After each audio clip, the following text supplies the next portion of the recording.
Robert Mitchum's early life was marked by hardship and resilience. Born in 1917 in Bridgeport, Connecticut, Mitchum faced adversity from a young age. His father, a railroad worker, tragically passed away when Robert was just 2 years old, leaving his mother to raise 3 children on her own during the Great Depression.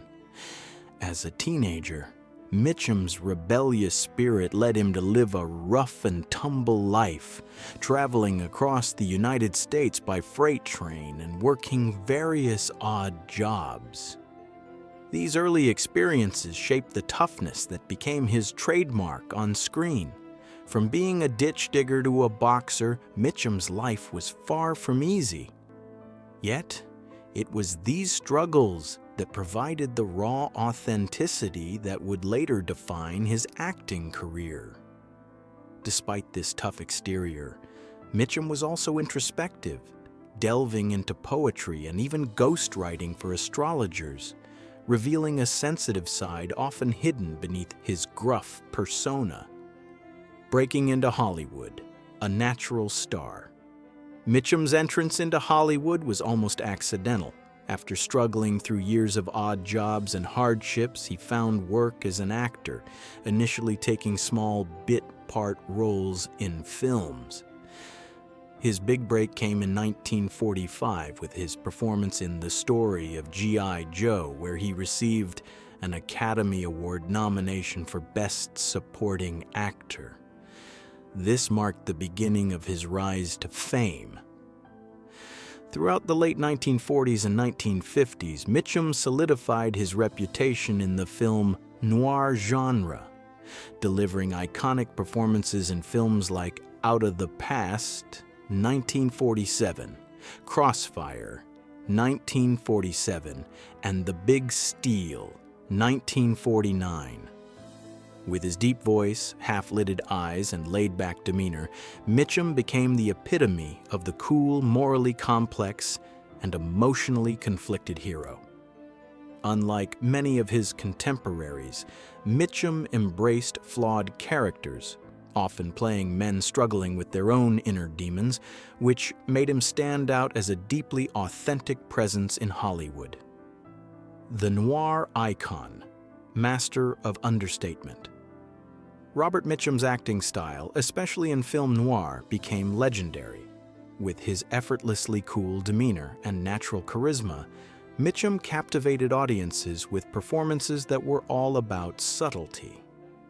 His portrayal of complex characters who often existed on the edge of morality resonated deeply with viewers.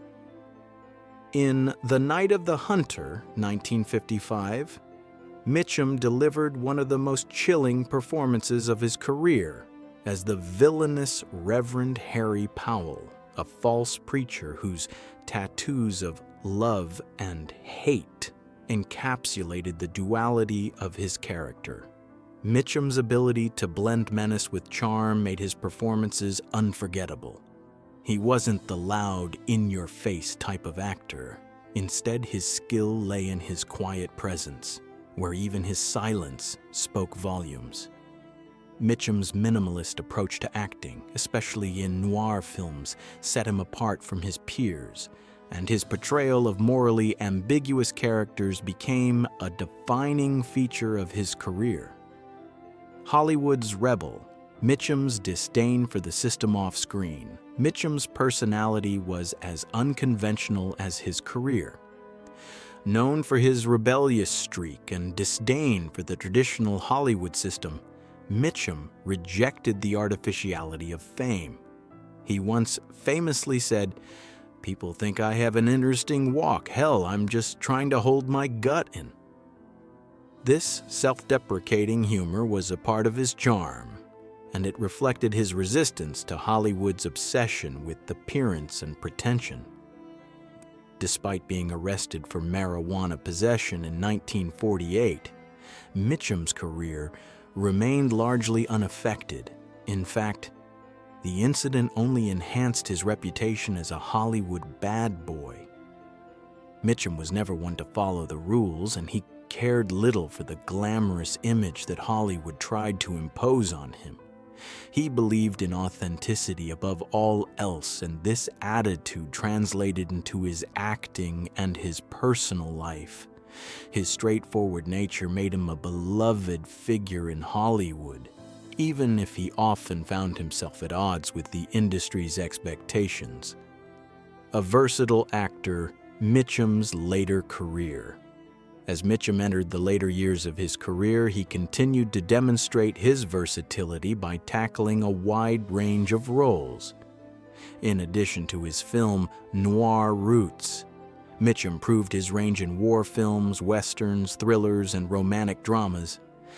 In Heaven Knows Mr. Allison, 1957, he starred opposite Deborah Kerr in a wartime romance, showing a softer side to his tough guy image.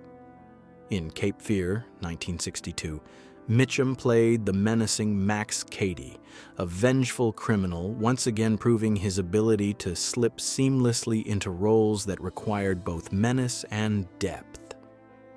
In the 1970s and beyond, Mitchum's work in films like Ryan's Daughter, 1970, and The Friends of Eddie Coyle, 1973, demonstrated his ability to age gracefully as an actor while continuing to captivate audiences with his trademark restraint and quiet intensity.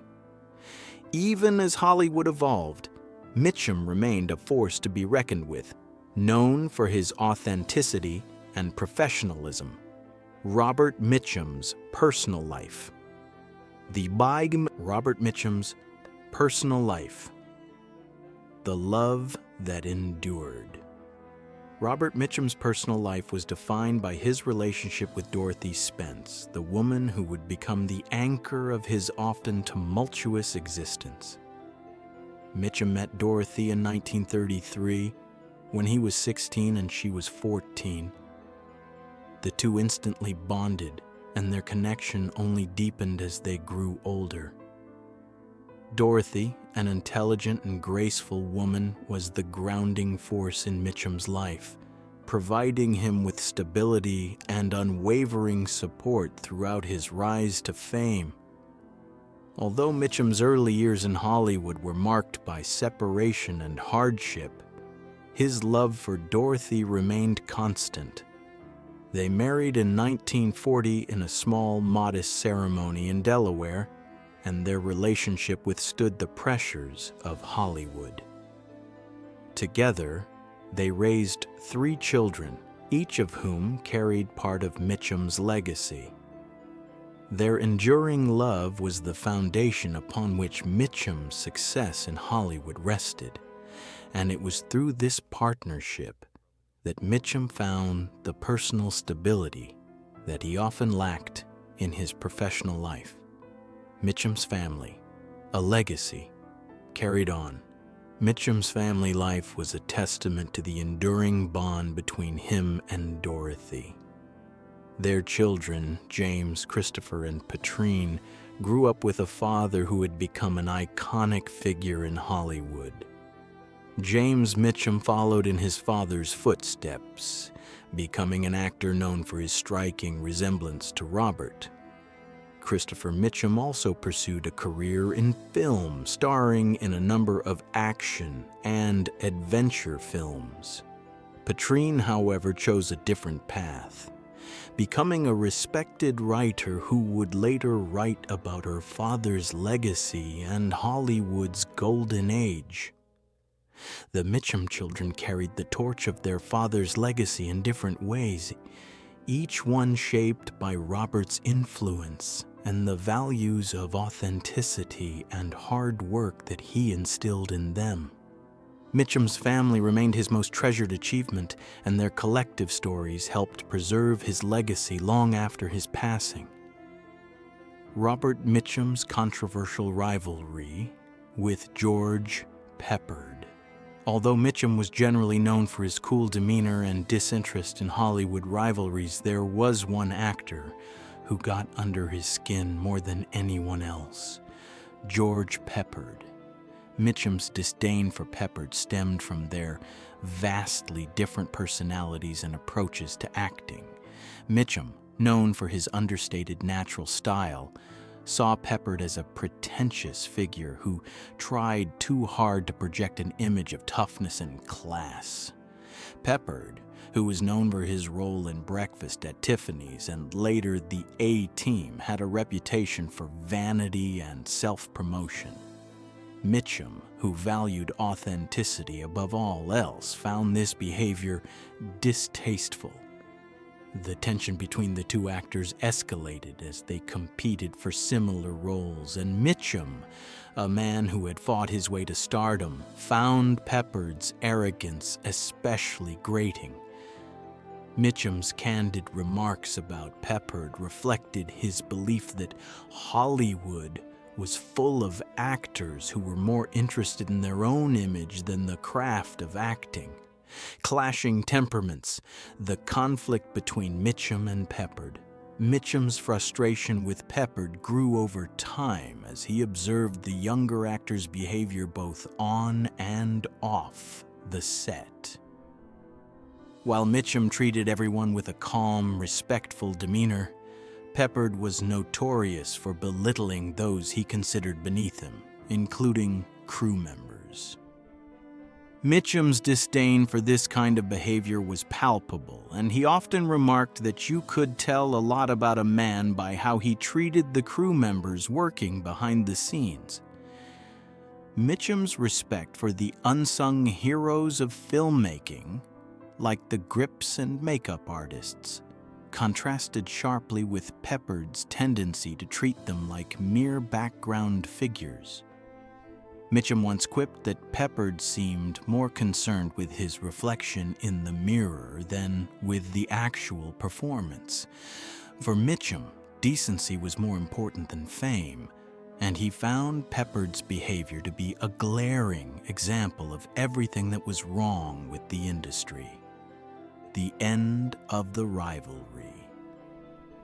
Karma and Mitchum's legacy. Mitchum's rivalry with Peppard never erupted into a public confrontation, but it was a simmering conflict that lived in Mitchum's memories. Mitchum wasn't one to engage in public feuds, preferring to handle his disagreements quietly. Over the years, Peppard's career suffered as his personal problems, including issues with drinking, began to affect his work. Mitchum, never one to revel in another's downfall, nonetheless couldn't help but feel a sense of satisfaction in seeing karma take its course. He burned a lot of bridges, Mitchum remarked, acknowledging that while Peppard had talent, his arrogance ultimately led to his professional decline. Mitchum's enduring legacy, on the other hand, remained intact, as he was remembered not only for his acting, but for his authenticity and integrity.